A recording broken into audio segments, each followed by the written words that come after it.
Welcome to the Preet's passion. Hello friends, आज हम देखेंगे why sound wave is called a longitudinal wave. ठीक है, साउंड वेव को लॉन्गिट्यूडनल वेव क्यों बोलते हैं। ठीक है, इससे पिछली वीडियो में हमने देखा था साउंड वेव को प्रेशर वेव क्यों बोलते हैं।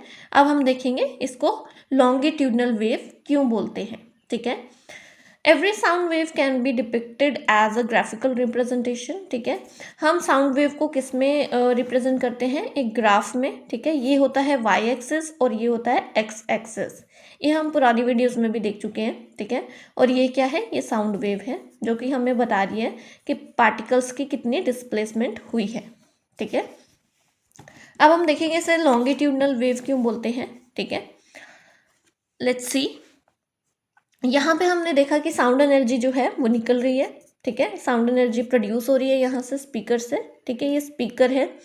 अब ये पार्टिकल्स हैं, इन पार्टिकल्स को साउंड एनर्जी जल्दी पहुँच जाएगी इन तक। ठीक है, ये जो पहले सबसे लाइन में पार्टिकल्स हैं इन तक साउंड एनर्जी सबसे पहले पहुँचेगी और ये क्या करेंगे, ये आगे जाके सेकेंड सेट ऑफ पार्टिकल से टकराएंगे, ज़ोर से कोलाइड करेंगे, धक्का लगेगा इनको भी। ठीक है, क्योंकि जो फर्स्ट सेट ऑफ पार्टिकल्स हैं जब इन तक साउंड एनर्जी पहुंची तो इन्होंने क्या किया, वाइब्रेट किया। वाइब्रेट मतलब to and fro motion. To and fro motion यानी कि आगे जाके फिर पीछे आके फिर अपनी जगह में आना।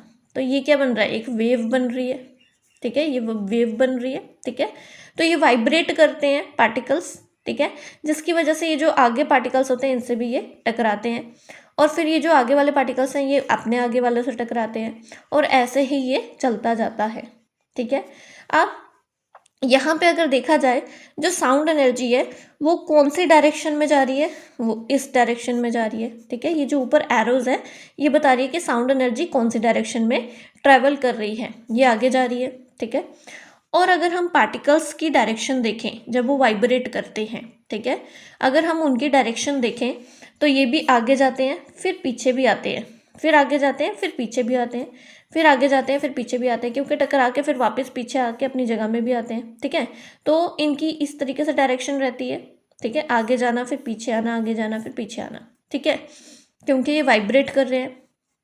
अब ये जो डायरेक्शन है इसी वजह से साउंड वेव का नाम पड़ा है लॉन्गिट्यूडनल वेव। ठीक है, देखते हैं कैसे। Direction of transfer of sound energy. ठीक है, ये जो साउंड एनर्जी है इसकी ये जो डायरेक्शन है, ठीक है, is parallel and anti parallel. ठीक है, ये पैरेलल है और एंटी पैरेलल भी है to the direction of particles. ठीक है, पैरेलल तो ठीक है, पैरेलल का मतलब होता है जैसे ये लाइन है और ये लाइन है, ये दोनों एक दूसरे के पैरेलल हैं। क्यों, क्योंकि ये कभी मीट नहीं करेंगे, आगे जाके इंटरसेक्ट नहीं करेंगे, इनको हम क्या बोलते हैं, पैरेलल बोलते हैं। ठीक है, तो ये जो साउंड एनर्जी की डायरेक्शन है और ये जो पार्टिकल्स की डायरेक्शन है ये तो पैरेलल है, दिख रहा है सामने। ठीक है, लेकिन ये एंटी पैरेलल यानी कि ये जब पीछे जाते हैं तो एंटी पैरेलल हो जाती है, ये आगे है ये पीछे है, लेकिन ये क्या है, एंटी पैरेलल हो गए। ठीक है, क्योंकि यहाँ पे ये आगे जाके पीछे भी आते हैं इसलिए एंटी पैरेलल बन जाते हैं। ठीक है, लेकिन रहते तो पैरेलल ही हैं, यानी कि कभी भी मीट नहीं करेंगे। ठीक है, हमेशा पैरेलल मूव करते हैं। ठीक है, तो ये जो पैरेलल और एंटी पैरेलल डायरेक्शन है पार्टिकल्स की और साउंड एनर्जी की, इसी वजह से इसको लॉन्गिट्यूडनल वेव बोला जाता है।